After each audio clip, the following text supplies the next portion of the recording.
I look back, the hallway is completely full of smoke and dust. You can't really see much. Adam's laying on the ground, not moving. And I don't really know what happened at this point other than there was an engagement in the stairwell and grenades were thrown down the stairs as well. And that was all I really knew. So I was overwhelmed. I had 2 guys from my squad that were with me. The rest were on the other end of the building, and at least one of them was laying down, not moving at the bottom of the staircase with, we didn't know what, still at the top of the staircase. So now we've got an unknown threat at the top of the staircase over one of our guys. We don't really know what we're dealing with at this point yet. I don't know if there's 10 guys upstairs or 1 guy upstairs or no guys, and it was just a booby trap. I don't have any idea what's going on at this point. But I do know that I've got an AAV outside with a 50 caliber machine gun on the top of it. And I know I don't have any guys upstairs yet. So I take the one guy that's with me, I go around outside and I go to the AAV commander and I say, level the second floor, just start putting rounds in it.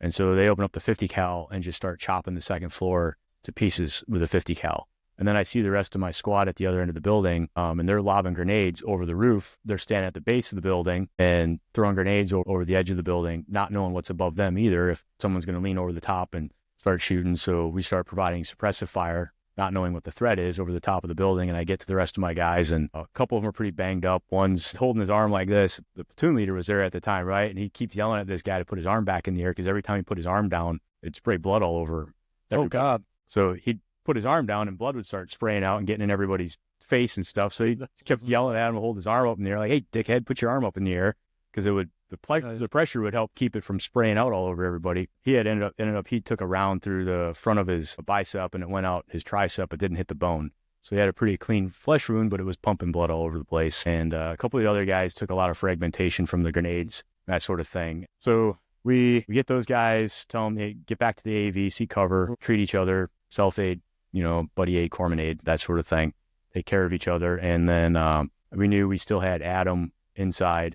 Felt like we had the threat suppressed from the top. Get to the door, we look in, the whole building's full of smoke and dust. You can't really see what's going on. You can kind of see shapes where doorways might be or might not be. I think we had me, the platoon leader, and my saw gunner were the only ones there at that point. And I went through the door, platoon leader followed me, saw gunner followed me. And this is where you asked about like gross motor skills and stuff like that, right? So I go down the hallway, I get to Adam, who's laying on the floor. He's dead.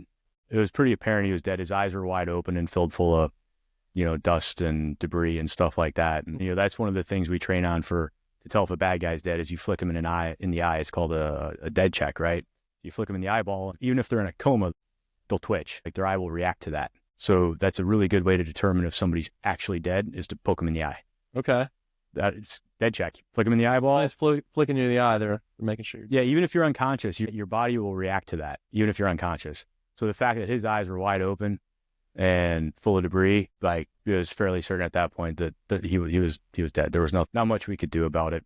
I didn't see that at that point yet. I just knew I needed to get him out of the situation. So I get up, grab him by his armor and try to drag him. And I just keep falling down because it's concrete and it's covered in dust and stuff now, and my boots slip. I weigh 90 pounds over my body weight with just my armor and weapons and ammo. And now he's, his body weight plus his equipment. So I'm trying to pull like 4 times my body weight, out of this building on this slippery concrete floor. And I just kept falling down as I'm trying to pull him. My boots kept slipping. And then my saw gunner gets up and grabs onto him. The 2 of us are able to move him and we get him out and get him outside in the light and see what I see. And it's like, okay, well, there's not much we can do for him at this point. And then I talked to, afterwards, later on, we're talking through what happened and everything. And I talked to the platoon commander, and what I had no idea was going on while I was trying to pull him down the hallways. My platoon commander was over the top of me because we couldn't see. We still had no idea what the threat was. Second floor is on fire. They're still shooting 50 cal rounds through it. So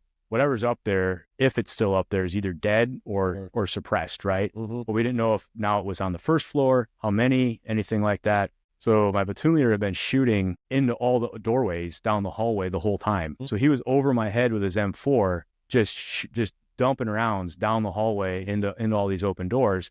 I never heard a shot fired. His muzzle was this far from my head the entire time. And your brain shuts out everything that it doesn't need to do whatever it's focused on at that point. I never heard him shoot once. I didn't know he was shooting until he told me afterwards that he went through like 3 magazines providing suppressing fire down the hallway into all these rooms that we didn't know what was in. While you're carrying your body until after dust. Yeah, until after it was over with. He's like, yeah, man, I shot like 3 magazines down that hallway right over your head. Like, I never heard a shot fired, not once the whole time. That's wild. Yeah.